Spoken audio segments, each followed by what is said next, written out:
The basic idea of numerical computation is that we need to be very careful about the way that we handle real numbers in a few different contexts. One is if we use an algorithm that has to do some kind of careful representation of real numbers with a finite number of bits. Real numbers like pi have infinitely many digits, and then when we represent them in a computer, we usually use 32-bit floating point numbers as an approximation for real numbers when we implement a deep learning algorithm on GPU. The use of 32 bits to represent something that really has infinitely many digits can often cause errors, and we'd like to try to minimize the amount of damage to our program that happens when we use that representation. Another consideration for numerical computation is how sensitive a function is to very small changes in its input.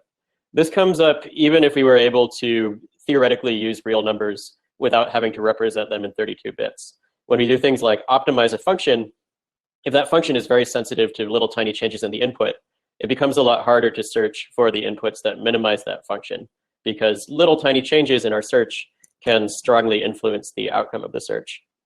As a brief roadmap for today, I'm going to cover two different topics. The first is iterative optimization, how we actually make algorithms that search for the minimal point of some function, and how this gets affected by numerical considerations. Next, I'm going to talk about rounding error, underflow, and overflow, how the use of 32 bits to represent real numbers can affect deep learning programs. So starting out with iterative optimization, we're going to cover three different topics here. The first is how the gradient descent algorithm works. The second is curvature, the idea that the functions we're optimizing are nonlinear, and how the second order curvature of these functions affects the optimization process. And then finally, we'll have a few comments on constrained optimization. The basic algorithm that we use for most iterative optimization is gradient descent. And I've illustrated this here with a really simple function, f of x equals 1/2 x squared. You can see it plotted with the dashed blue line that I'm highlighting with my mouse cursor. If we would like to minimize this function, we can do it by following the gradient. Let's say that x is greater than 0. The gradient in this case, because the function is one-dimensional, is just the derivative. So the derivative can be represented by the value f prime of x. Over here, f prime of x, represented by the green line, is positive. So if we descend the gradient by moving in the opposite direction of the derivative, everywhere that we're over here where the green line is positive, gradient descent will move left and downhill. So starting here, we would trace the blue curve leftward until we reach its minimum point here. Where the derivative is 0, we are no longer told by the derivative to move in any particular direction, so we stop.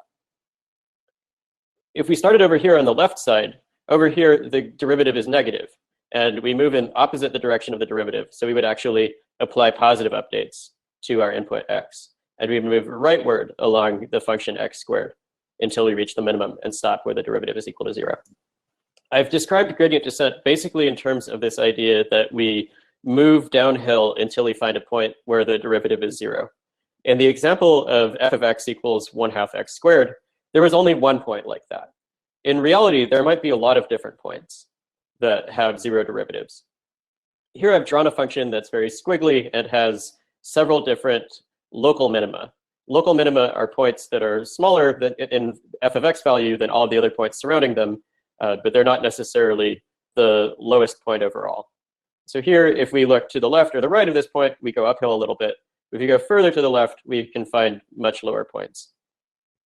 Usually in the context of deep learning, we can't really expect to find this global minimum over here. We might want to do that, but it's probably not feasible. In practice, we often give up and find a point more like this one here. It's a local minimum, but the value of f of x is actually very low. So we've done a good job of reducing the value of the function, even if we don't find our way all the way to the bottom of the function. In practice, we don't even necessarily find a local minimum. In practice, we often just sort of get stuck for numerical reasons, and that's the topic of this chapter. I'm fast forwarding a little bit, and I'm showing you a figure from chapter 8. On the x-axis, I show you how long gradient descent has been running on a particular problem. In the two different plots, I show you two different things. On the left side, I show you how big the gradients are over time. Specifically, I'm plotting the norm of the gradient. Every little black dot is a different step of the gradient descent algorithm. So you can see it's kind of noisy. On different steps, it's not like we always see the same gradient norm twice in a row. It bounces around a lot. But I've fit a smoothed blue curve to these lines. And you can see how the gradient norm actually gradually gets bigger over time. Based on the plots that I showed you on the previous slides, you might expect that the gradient norm would shrink as you approach a local minimum and that convergence would go down to 0. Well, it turns out that a lot of the time, we actually just get stuck and can't really keep making progress toward regions of smaller gradient norm. And so we stop when f of x has become very small, rather than when the gradient has gone away. You could say maybe this plot that I made here, where I show the gradient getting bigger over time, maybe that's an example of failure. Maybe the algorithm is just broken. But actually, if we look at the plot on the right, I'm showing you the error rate of a classifier that we're training with gradient descent. And this error rate decreases over time successfully and levels off to about state-of-the-art accuracy for the problem that this is training on. So you can see that this is actually an example of the optimization algorithm succeeding from our point of view. It's not actually finding a local minimum. It's just finding a very low value of the function f of x that we're minimizing. And that low value turns out to be good enough for us to use the model. Someone has asked, why don't we test a larger diversity when we've reached a local minimum? Wouldn't that tell us we could go lower elsewhere? And the answer is yes. A lot of the time we do things like run multiple random restarts of the optimization algorithm. And sometimes you can find lower values that way. For a lot of problems, you also find that several different random restarts end up with about the same final value. Someone else asked, can you please explain gradient norm a bit? The basic idea is if you have an input to your function x with multiple coordinates, then the gradient gives you the derivative of your function with respect to each of those coordinates. And that tells us the direction we should go in to move downhill. If you measure the norm of that gradient, that gives you an idea of how steep the function is. It tells you how quickly you can expect the function to drop if you move in a specific direction. I'm going to skip the next question because it's answered later in the talk. And then there's one more question about how can the gradient increase when you are using a descent direction? Is it not convex? And it turns out that the gradient can increase if you optimize a neural net because the function is not convex. It's also possible that if you use too large of a step size, the gradient can increase because you move to a region that's steeper.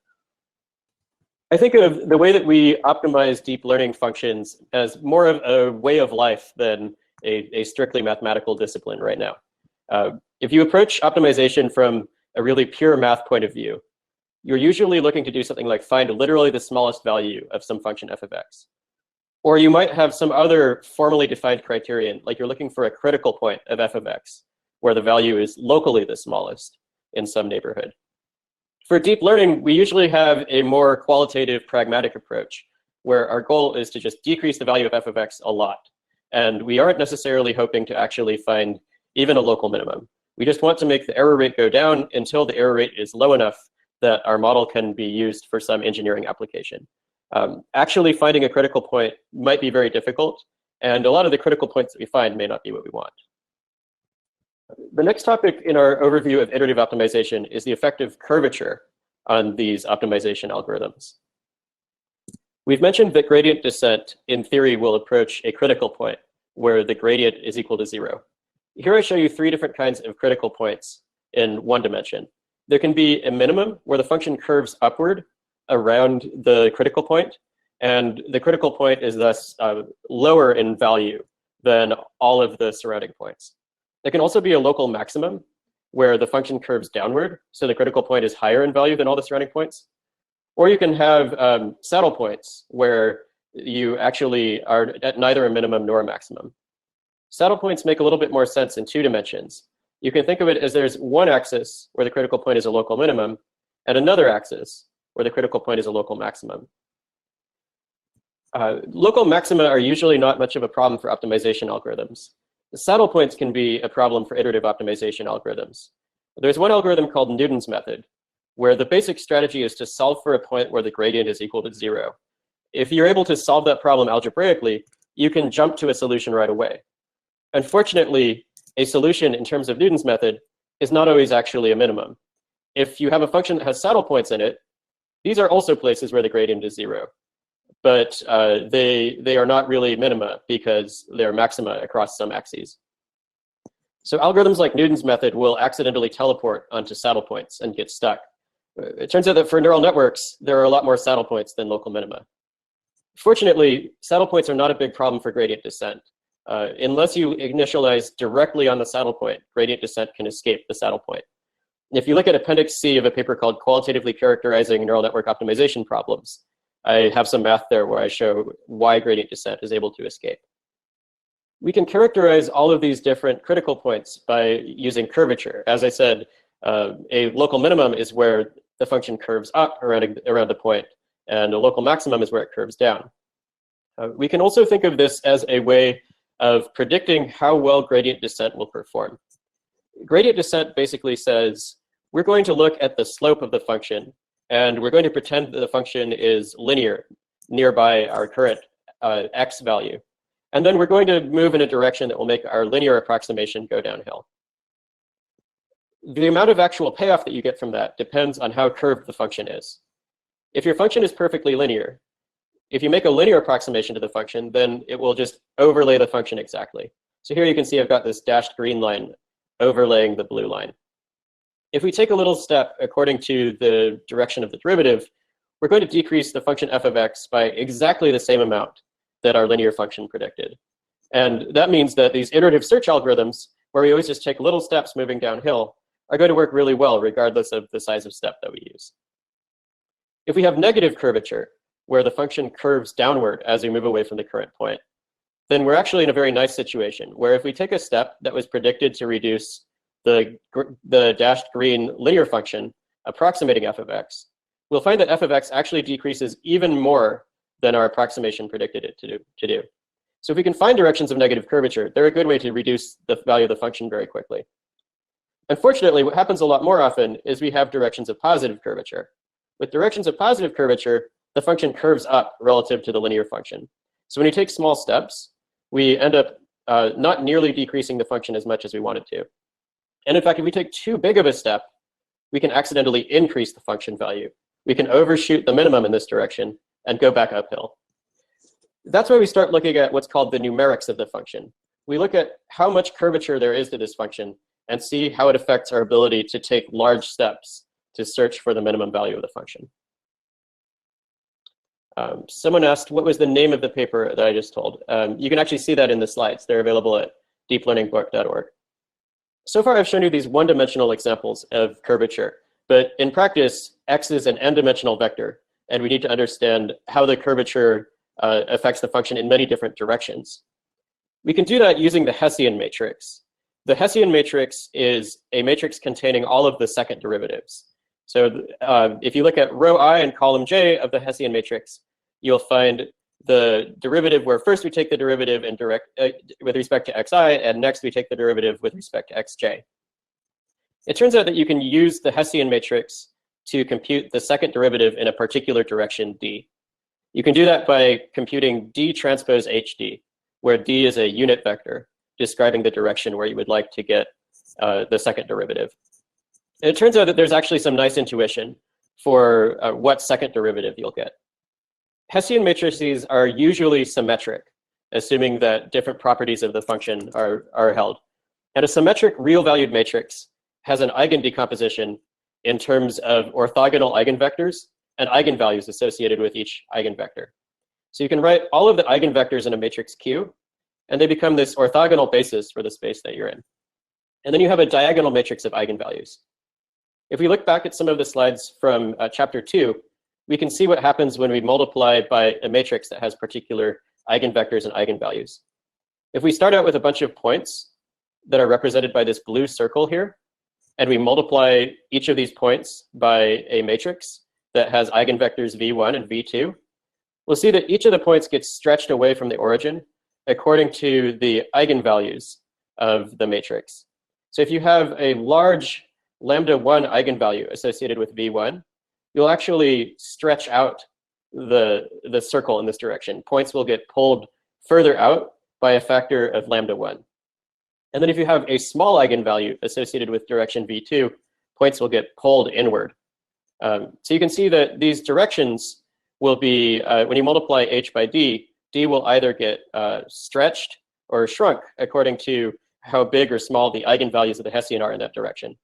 And then when you take the dot product with the direction again, you'll end up just measuring the size of that vector. So you'll end up saying that the second derivative is based on how much the Hessian shrinks or stretches your vector in that particular direction. But what happens if your direction is not an eigenvector? Well, then it turns out that you basically interpolate based on the eigenvectors that are nearby. You can compute the second derivative as a sum over all the different eigenvalues, and you multiply by this term that measures how similar the direction you're looking in is to that corresponding eigenvalue. You can kind of see that in this plot, that if you have a direction that's very closely aligned with eigenvector 2, you're going to get your direction stretched by approximately eigenvalue 2.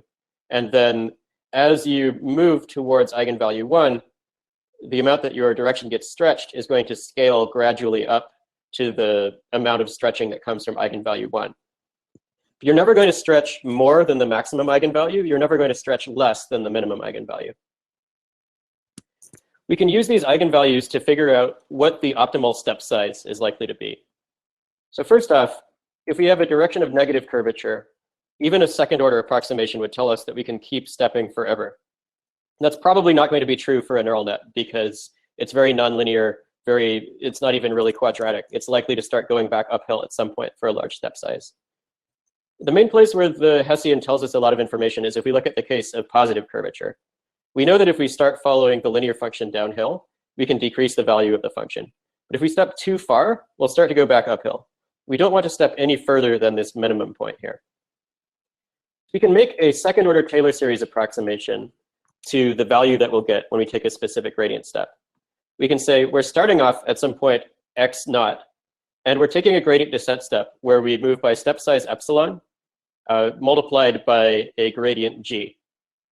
The first order Taylor series approximation, or sorry, second order Taylor series approximation tells us that the value at this new point will be approximately equal to the value at our current point minus epsilon times the squared norm of the gradient. This is the first order Taylor series term, plus 1/2 epsilon squared times the gradient multiplied by the Hessian multiplied by the gradient. This here is the directional second derivative in the direction of the gradient, but also scaled by the size of the gradient. So if we then solve this equation for the minimum predicted value that we'll get after the step, and we solve it in terms of the step size, assuming that we're looking in a direction of positive curvature, we find that the optimal step size is equal to the squared norm of the gradient divided by G transpose HG. So what does this tell us overall? The numerator says that if the gradient is bigger, we can take bigger steps. So big gradients will speed up the optimization algorithm. In the denominator, we actually see that this G transpose HG term can shrink the optimal step size a lot. So if the gradient happens to point in a direction that's aligned with an eigenvector of the Hessian that has a big eigenvalue, we have to slow down a lot.